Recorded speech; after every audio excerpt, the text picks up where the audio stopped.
Good morning students. Class 3rd, subject Hindi first, chapter 4, chapter name कुछ नहीं। बच्चों, आज जो हमारे चैप्टर का नाम है वह है कुछ नहीं। बच्चों, इस चैप्टर में आपको दो व्यक्ति दिखाई दे रहे होंगे ऊपर की तरफ, ठीक है, जो कि आपस में बातचीत कर रहे हैं। तो पढ़ते हैं बच्चों। बाबूजी कुछ पैसे दे दो। तो दूसरा व्यक्ति क्या कहता है पहले व्यक्ति से? पैसे मांगते तुम्हें शर्म नहीं आती? पहला व्यक्ति, ठीक है तो आप रुपये दे दो। बच्चों, पहले व्यक्ति ने दोबारा से उस दूसरे व्यक्ति को जवाब दिया, ठीक है तो आप रुपये दे दो। तो इस बात को क्या कहेंगे? इस बात को कहेंगे बच्चों हाजिर जवाब, ठीक है। आगे देखते हैं। भिखारी ने जैसा चुटीला जवाब दिया है, ऐसे जवाब देने को हाजिर जवाबी कहते हैं। हाजिर जवाबी बुद्धि का काम है। बच्चों, हाजिर जवाब व्यक्ति समस्याओं और मुसीबतों का हल भी यूं ही हंसते हंसते निकाल लेते हैं। बच्चों, कैसे निकालते हैं ऐसे व्यक्ति हर तरह की समस्या का हल? किस प्रकार से निकालते हैं और क्यों? देखते हैं इस कहानी में। यह कहानी है तेलानी रामन की, ठीक है। तो कहानी को पढ़ना शुरू करते हैं बच्चों।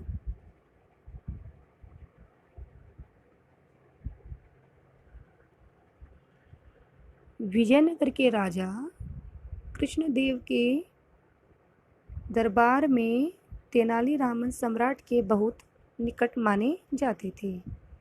इस कारण बहुत से लोग उनसे ईर्ष्या करते थे।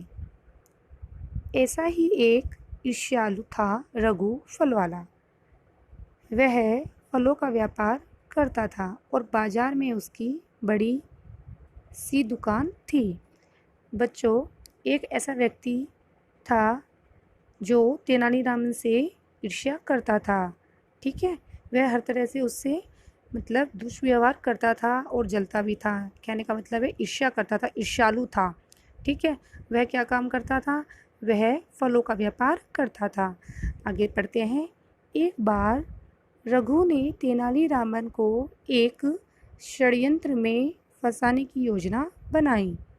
उसने तेनालीरामन को अपनी दुकान पर फल खरीदने के लिए बुलाया।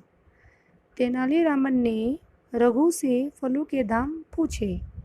रघु ने मुस्कुराकर कहा, अरे दाम क्या पूछते हैं? आपके लिए तो इनका दाम कुछ नहीं है। तेनालीरामन ने यह सुनकर काफ़ी सारे फल थैले में भर लिए और चल दिए।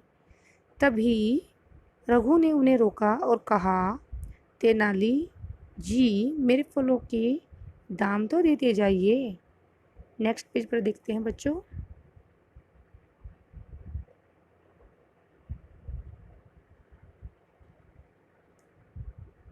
दुकानदार की बात सुनकर तेनालीरामन परेशान हो उठे।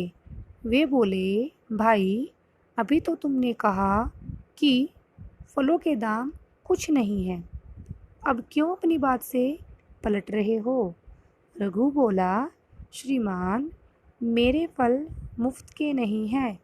मैंने साफ साफ बताया था कि फलों के दाम कुछ नहीं हैं। अब सीधी तरह मेरे फलों के दाम कुछ नहीं दे दीजिए, वरना मैं राजा कृष्णदेव राय के पास फरियाद लेकर जाऊंगा और आपको दंड दिलवाऊंगा। तेनालीरामन सिर खुजाने लगे। यह मैं किस षड्यंत्र में फंस गया? यह सोचते सोचते वे घर पहुँचे और इस जाल से निकलने का उपाय सोचने लगे। अगले दिन रघु फल वाला दरबार में पहुँच गया और फरियाद करने लगा कि उसे उसके फलों का दाम कुछ नहीं दिलवाया जाए। तेनालीरामन को दरबार में बुलवाया गया। राजा कृष्णदेव राय ने तेनालीरामन से कहा, यह क्या मामला है तेनाली? यह व्यक्ति कह रहा है कि तुमने इसके फलों का दाम नहीं चुकाया। कुछ नहीं महाराज, मैं अभी आपके सामने इसके फलों का दाम कुछ नहीं दिए देता हूँ। तेनालीरामन ने कहा।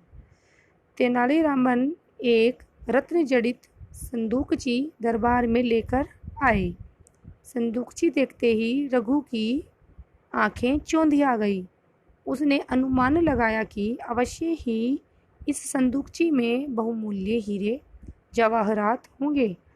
वे अमीर बनने के सपने देखने लगा। तेनालीरामन ने कहा कि यह संदूकची खोलो और अपने फलों के दाम ले लो। सपनों में खोए खोए रघु ने संदूकची खोली। संदूकची खोलते ही उसका स्वप्न टूट गया। नेक्स्ट पेज पर देखते हैं बच्चों।